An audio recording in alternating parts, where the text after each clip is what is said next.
Ассаляму алейкум! Сегодня мы с вами приготовим торт суфле клубничный.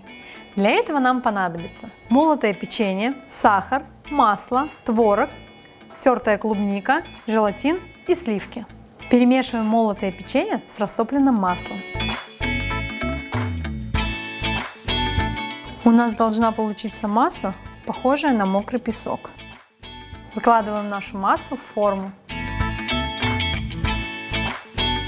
Хорошо утрамбовываем, делаем бортики.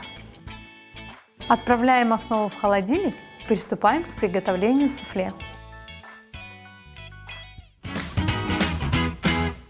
Для суфле смешиваем клубничное пюре с сахаром и творогом.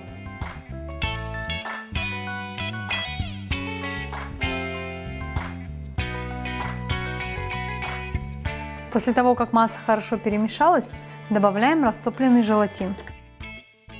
Отдельно взбиваем сливки до устойчивых пиков.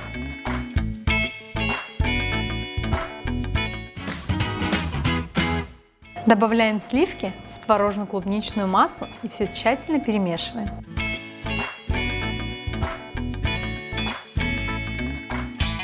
Готовое суфле выкладываем на основу и отправляем в холодильник на 4-5 часов до полного застывания.